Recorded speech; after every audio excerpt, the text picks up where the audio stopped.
31-ші дәріс табысты арттырудың жолдары 144-148 беттер. Бұл ақша табу өнері деген бөлімдегі алғашқы жазба. Жалпы бұл бөлімде ақша табу өнері деген бөлімде 10 жазба арнаппын. Бұл өте көп. Енді ақша табуды, ол да ақша табу да бір өнер, бір қабілет. Көп адам ойлауы мүмкін. Бұл кітапта басты фишкасы ақшаны дұрыс сақтап, дұрыс жаратуды үйрету. Бірақ мына 10 жазба, бәлкім сіз басқа жерде естімеген ақпараттар болып қалуы мүмкін. Енді тәпсір барысында тыңдап таныса жатарсыздар. Бізде Аллаға шүкір қазір ақша табуды үйрететіндер өте көп. Ол жақсы, қуантады.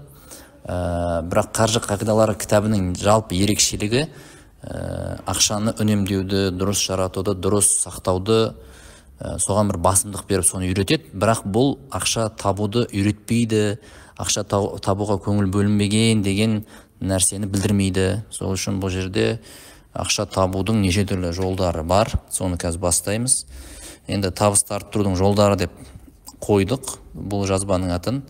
Бұл жерде енді неге көңіл бөлеміз? Бұл жерде кітап бойы айтылатын басты ой, кітап бойы жиі қайталанатын нәрсе нақтылық.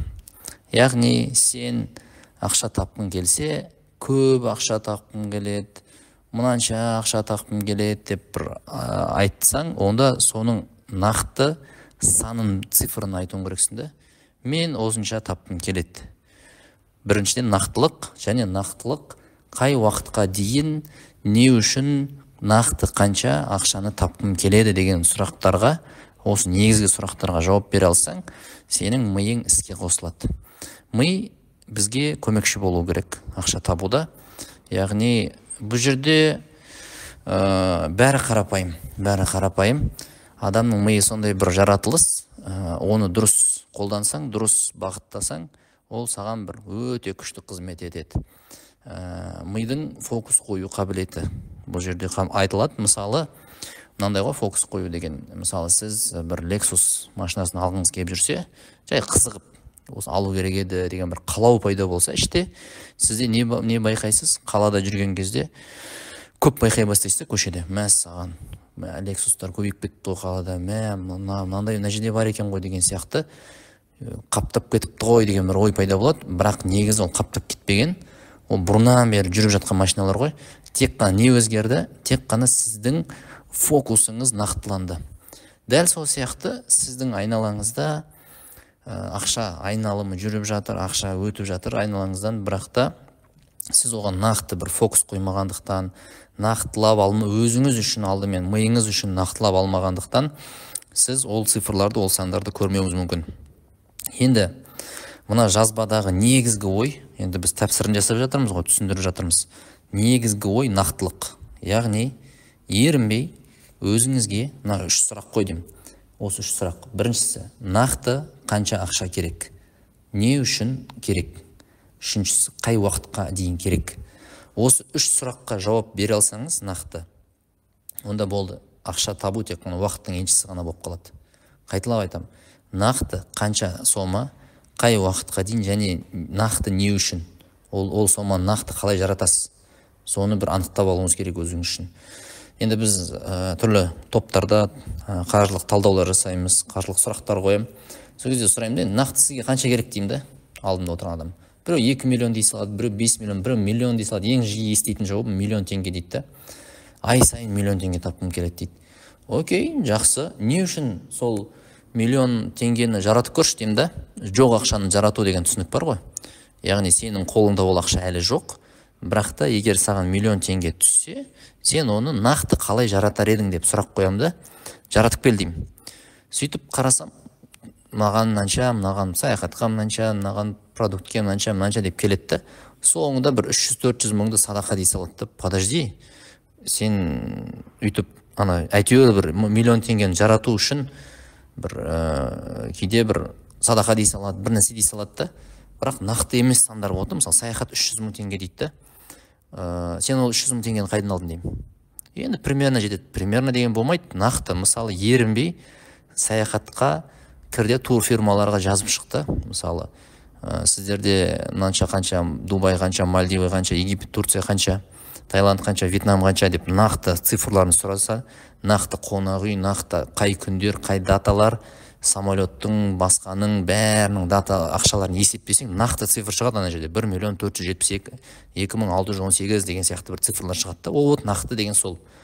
Немесе мына Астанаға барып мынандай десе, Астана сол датаға ерінбей Каспий Travel'ға кіріп, ерінбей соның цифрларын біліп алуың керек та.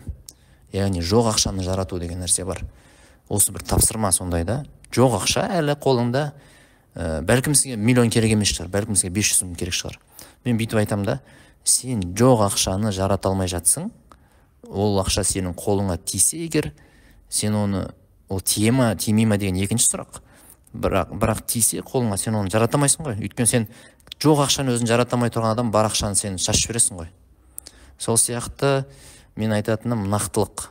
Мына жерде осы жазбада, енді кітапты оқып жатсаңыздар, 1 миллион теңгені нақты қалай жаратуға болады, менің мысалым келтірілген. Енді оны оқып, цифр көп, қайтадан миларыңызды ашытпай қойын, бірақ таныссаңыздар болады.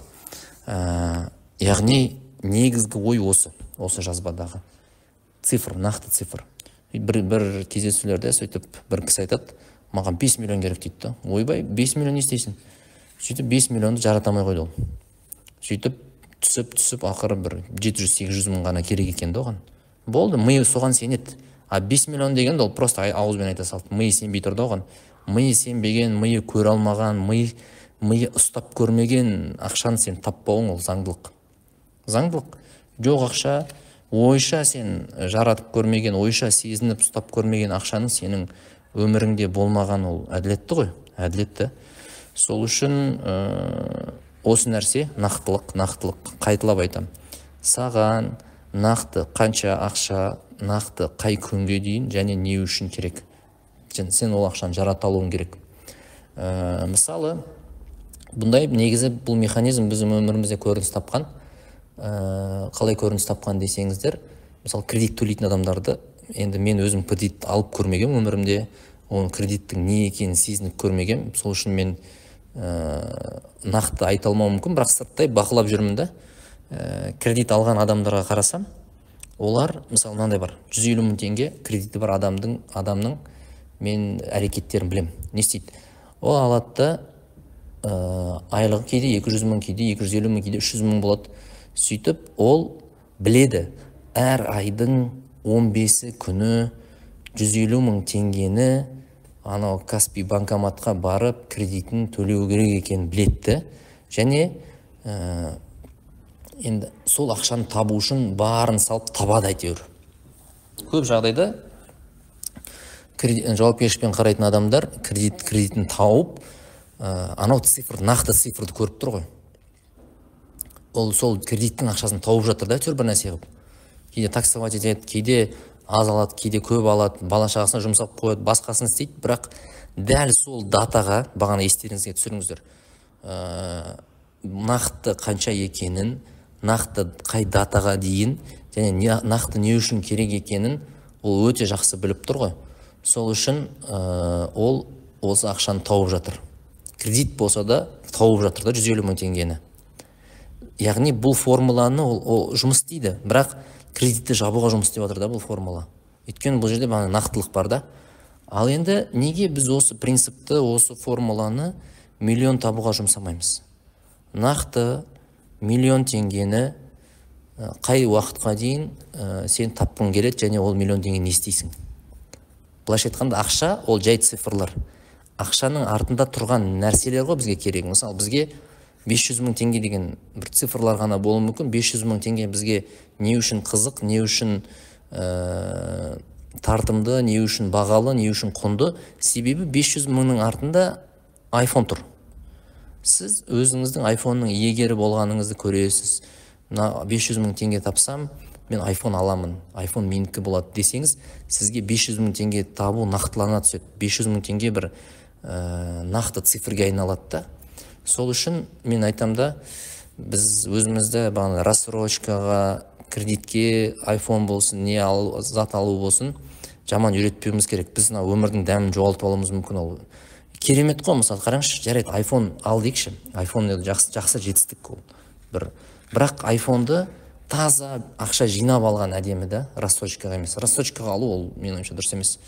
Яғни ойлаңызшы, сіз қарадыңыз Каспийден, сөйтіп мен достарым бар, мысалы наличный сатады да, ол Каспийден арзанырақ түседі. Яғни налға бірден төлеу керек. Мысалы мен досым бар, iPhone сатады, мен сұраймын одан, осындай да осындай, Алмеке, маған iPhone керек, 15 Max Pro қанша болып жатыр деймін. Айтады, міне 624 мың теңге дейді. Все, 624 мың теңге. Мен қараймын, так, онда мен 620 мың теңге табу үшін мынандай заттарды сатуым керек, мынандай мынаншама кірпіштер бар еді, осыны сатуым керек. Сосын осындай датада осыншама, мысалы 624 мың дегенің не болуы мүмкін. Енді жарайды, қаржы қағидалары кітабының автор ретінде маған кітаппен санаған оңайда. Мысалы бір кітап 5 мың теңге десек, онда 120 плюс 5, 125 қаржы қағидалары кітабын сатсам, мен iPhone 15 сатып алам, және оны анама сыйлаймын. Анамның туған күні 9 қыркүйек. Мысал ғой енді. Қазір бүгін 22 шілде, әлі уақытым бар. Демек, мен анамның iPhone алып қуанып тұрған сәтін елестетем. Ол үшін мені сол сәттен, сол қуаныштан айырып тұрған, ажыратып тұрған нәрсе, ол 625 мың дейікші, 624 мың, 625 мың теңге, ол 125 штук 5 мың теңгелік қаржы қағидалары. Яғни мен 125 қаржы қағидаларын сатсам кітабын, онда мен iPhone-ның иегері атанамын. Деймін да, сөйтіп жоспар құрып, мақсат құрып, мақсатыма қарай жүре бастаймын. Нақты ғой, анамның туған күні нақты қанша керек екенін досымнан сұрап біліп алдым, iPhone-ның қанша тұратынын. Болды, бәрі нақтыланды ғой. Нақты қанша, не үшін керек, қай уақытқа дейін керек. Болды, механизм қосылды. Менің миым іске қосылды. Менің қарызым жоқ. Мен қарызды жабуға жұмыс істесем, кішкене жүк сезініп ізденетін едім да, бірақ бұл қарыз емес қой. Бұл мен жеке қалауым, бір анамды қуантқым келген бір сезімім дейікші. Сөйтіп, менде цифрлар бәрі нақтыланды да, және мен бұл ақшаны табам. Алланың қалауымен бұл ақшаны мен табам. Өмірде формула сондай, тіпті дұға жасаған кезде де айтады ғой, дұға жасайтын болсаң, нақты сұра дейді Алладан. Нақтылап тұрып сұра дейді. Бұл дұғаның бір тәртібі, әдебі сондай. Сол сияқты, бізге ақша керек қой. Ақша кімге керек емес, бәрімізге керек. Соны нақты не үшін, қалай, қайда жұмсаймын, қай уақытқа дейін керек, есептеу керек. Ми нақтылықты сезген кезде ол жұмыс істей бастайды. Енді бұл жерде әрине мүмкіндіктерді ескеру керек. Мысалы, сен бірден қазір $1 миллиард тап десең, ми сенбейді оған. Сөйтесінде, мысалы, миыңды, сенің мақсатың нақтылық, нақты цифрлар арқылы миыңды сендіру. Мысалы, маған бағанағыдай, мысалы, $1 миллион деп жатырмыз ғой. Сенің, былайша айтқанда, мынау біз ресурстар деген тақырыпты қозғадық қой. Сенде уақыт, энергия, таныс деген ресурстар бар. Былайша айтқанда, сенің қалауың ресурстарынан сәл жоғары болып тұру керек та. Мысалы, бір жігіт болды бізде, айтады да, маған өз студент жігіт, маған не керек дейді, Camry 70, 15 миллиондық. Енді қара, оның Camry'ді қалауында проблема жоқ. Сенің ресурстарыңды қарайшы, сенде қандай ресурс бар қазір? Уақытың, энергияң бәрі бар, бірақ уақытың мен энергияның сапасы қандай? Сол Camry'дің 15 миллионды табатындай деңгейде ма? Таныстарың жалпы қандай? Навыктарың, білімің бар ма? Сол 15 миллионды табатын 1-2 айда. Онда жоқ болса, онда қалауыңды азайта баста. Ресурстарыңнан қалауың өте жоғары болып кеткен да. Қазіргі ресурстарың бар ғой сенің. Мысалы, сен Сырымбек Таумен, Жұмабек ағамен таныс болсаң, солармен бір серіктес, әріптес болсаң, онда сен ресурс көбірек, мысал үшін. Басқа адаммен әріптес болсаң, ресурсың азырақ. Бұл заңды ғой, әділетті ғой. Сол сияқты бағанадай нақты цифрды қоятын кезде осыны ескеру керек. Сөйтіп бағана жігітке айттым мен, давай сен ресурстарыңды біліп тұрсың ғой, ресурстарың аз екенін. Алда қалауыңды азайт. 15 миллиондық Camry емес, давай 7,5 миллиондық китайский элантарларды көр. Жете ма шамаң, ресурстарың кішкене жетеді. бір қатты емес. Давай онда азайтайық, кобальт 5 миллион. Ой, кобальт алғым келмейді.